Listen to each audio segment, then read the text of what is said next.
$1 versus $10 versus $100 versus $1,000 versus $10,000 flight experiences. Let's get into it. First of all, we've got the $1 flight experience, which actually ended up being a bus, a RegioJet bus. As you can see to the right, there's the lavatory, which was actually too short for me to fit in, so I couldn't go to the toilet for this whole 3-hour journey. Everyone had allocated seating, and there was also overhead lockers and an under-storage compartment for personal belongings. The person in front of me decided to recline their chair for the entire journey, so I had limited legroom. It was very uncomfortable, and I ended up needing a massage, which cost over $1. Thankfully, that's the end of this journey. Now moving on to the $10 flight experience. We've got Ryanair. Thankfully, this time it's actually on an aircraft, a real plane. Because this flight is so cheap, they don't bother buying a bus or offering a jet bridge, and we had to walk in the cold with all our personal belongings to our aircraft, our Ryanair 737-800.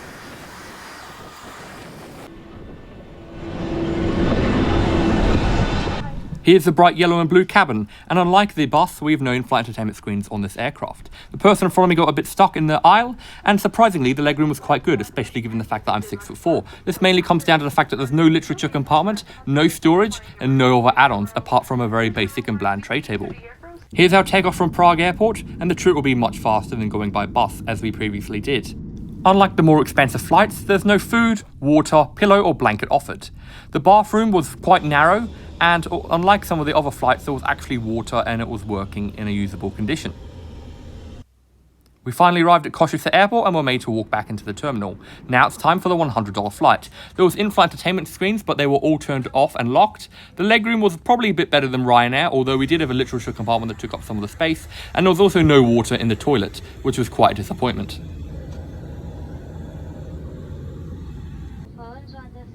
The seats were quite comfortable, a lot more cushion than with Ryanair, and they also had recline. We were also offered this blanket and a meal.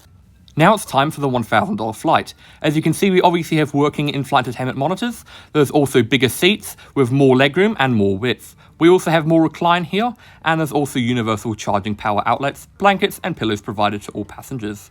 We also got a main meal, along with a small snack and refreshments along the way, including top-ups of drinks and small snacks.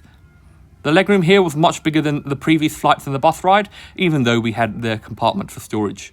I was able to book this empty row when booking, as booking is complimentary with this flight.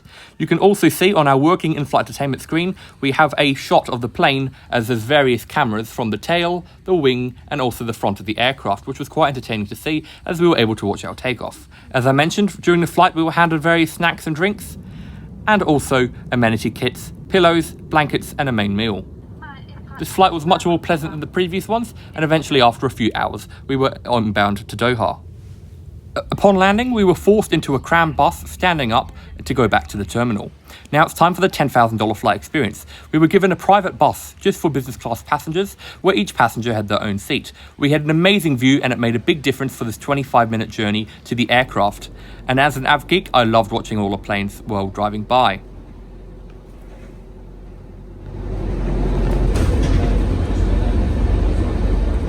This bus in Doha was ice cold, a refreshment from the heat outside, and we were allowed to wait in the bus while all the plebs boarded the aircraft, staying nice and cool. Eventually, when we boarded the aircraft, we were met with our business class seat in a 1-2-1 configuration, with a huge abundance of legroom and also width. We were given some fresh nuts and a refreshment drink on board, along with alkaline water that was constantly topped up by the attentive cabin crew. There was a pillow, blanket, sick bag and more provided at our seat. An abundance of food was available in the aircraft. You can see that these seats are lie-flat seats that convert into a bed, and there's plenty of compartments to store your personal belongings, along with a large desk for studying, working, or just playing around.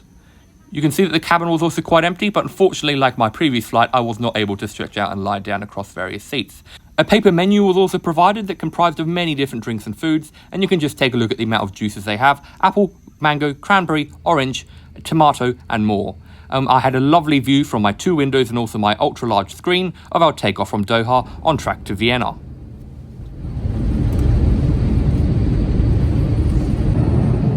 Here's a quick tour of the seat. We have this ultra-large desk that actually came unhooked during takeoff, but that's okay. Very good for working, studying, playing and also dining. The dining service lasted over an hour with various different dishes brought out, and there was an abundance of different options to choose from. We have 2 windows, and in business class they actually have these shades that come down and electronically controlled, unlike previously in economy where there was a physical shade. This made a difference as you can still have a bit of ambient light coming through without seeing outside. A very nice way to reflect the sun from coming into the aircraft. I had 2 of these windows which made a lovely view, and I could see forward and back from the aircraft.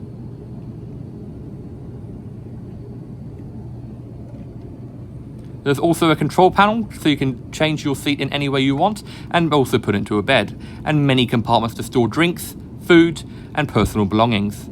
I was also provided with high quality noise cancelling headphones which were in the left compartment, and there's also space for your shoes down there in case you wish to take them off when you go to sleep. This armrest was adjustable up and down, fitting anyone's height, and making sure that no one is too tall or short to be comfortable in their seat, as did this secondary armrest. We all had our personal crew member who addressed us by our names, and also provided us with all the drinks, food, and everything else that we could have wished for, and constantly came round to topping up our water and making sure that we were okay. Here was the amazing meal service that, as I mentioned, lasted for over an hour with multiple courses being served. This was definitely the best meal service I'd ever had in the air, with high quality, fresh food. It was absolutely amazing.